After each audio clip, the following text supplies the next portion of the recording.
Okay, Saturday morning, another gorgeous morning. I think this is what, 5 in a row? And it was 21 degrees when I got in the car this morning, which is the warmest start, if you like.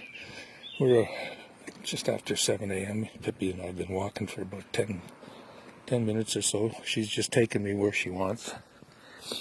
And we're walking down a little residential street that's not far from what they call Molson Park, where we take Pippi in the summer quite often when the deer flies get out. So for our afternoon walk, we used to go there quite often because it's shady and there's no deer flies.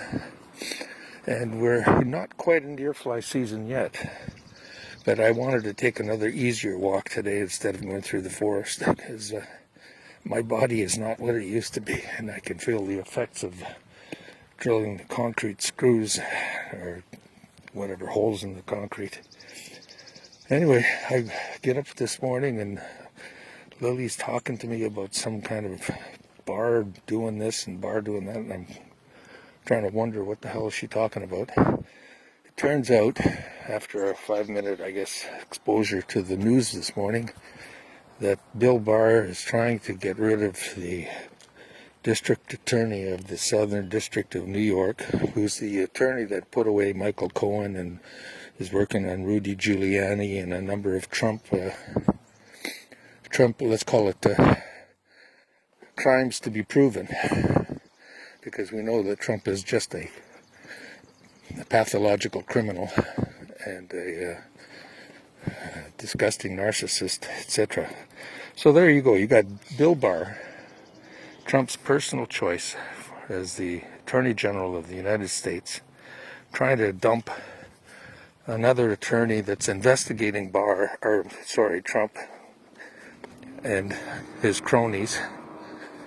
Does that not give you a message when you hear that, and when you think about it, and why it's happening? It sure gives me a message. It gives me a confirmation that Trump has just surrounded himself with pathetic criminals, including the ones that are supposed to be looking after the justice system.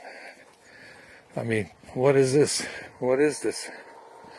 The United States of America, the quotes greatest country in the world. Far from it, by the way. It's got the most deplorable values of any country that I can think of. But there you be. Anyway, so I'm rambling a bit as we're walking in this residential area. Pippi's sniffing herself to happiness. And I don't know what we're going to do today. I think I'm going to take it easy again. I got a little bit of work to do to varnish the doors and drawer faces and get back to working on my front door. But it's so hot. So right now it's very comfortable. But it's going to be 31, I think I saw here in Saint Sever, so who knows what Montreal will be like. All I know is it makes you lazy, especially when you're older. I can remember working in Saskatchewan when I was 19 on what they called the Boundary Dam, a thermal electric generating plant, and I was insulating the pipes with asbestos. I worked there for maybe 10 weeks, and it was 100 and 110 degrees very often in Saskatchewan, southern Saskatchewan back then in 1969. And being 19 years old, I remember feeling the heat, but it wasn't a humid heat like this, but it was hot. And inside the plant that was under construction, it was a second actual, turbine, or maybe, I can't remember. I think there were already 2 operational turbines, and the expansion was going to put 2 more turbines, and I was one of the crew that was working on insulating all the piping with asbestos. A long time ago. But working in there, it was hot, and the asbestos dust was like a snowfall, constant. Not a storm, but like flurries all the time. And I remember I used to wear the mask. They'd give you the mask. But the old timers that were on the crew, they were smokers. And they did not wear their mask. And I often used to wonder, with what I later learned about asbestos and mycelioma, what happened to those guys. Between the smoking and the asbestos dust and no mask, I have a feeling they weren't long for the world. And I used to wear the mask, and I remember going and expressly asking my doctor many years ago to get an x-ray. And at the time, crossed my fingers, everything was clear. So, anyway, but the heat. God, it used to be hot. They used to give you salt tablets, if I recall. And I remember I used to bring sandwiches, I think 3 big sandwiches for the day, to last me through I think we used to work 10-hour shifts. And in those days, no overtime on that job. The next summer I had overtime and worked 7 days a week.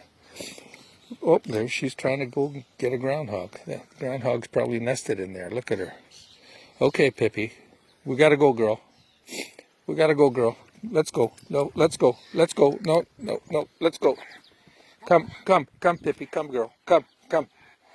I think it's a groundhog, but who knows? Could be a skunk, could be something else, too. Let's go this way, girl. This way, pup. This way, puppy. Let's go. Come on.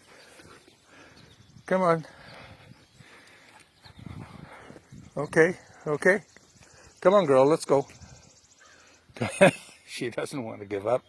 Come on, girl. Let's go, Pip. Come. Okay. Great hunter. Hey. Let's just go for a walk. We'll go to the end and then we'll come back. Anyway, it's going to be hot today, and it kind of flashes me back to other hot experiences. So be it. So this is a relatively newer residential area. I think we've walked here, I don't know, once every month or so in the summer. So today this is where she's taking me. You see all the nicely manicured lawns and paint jobs and everything looking nice and spick and span.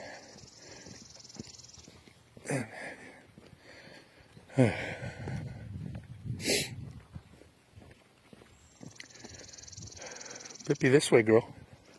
This way, girl. Come. Two-car garage underneath the walk-around veranda. I never noticed that home before, but it's not bad. It's fairly large. Some of these homes are pretty large, and look like they're well kept. So that's Cap Molson, they call it. And to the right of it, maybe half a kilometer, is the Molson Park that we go to. And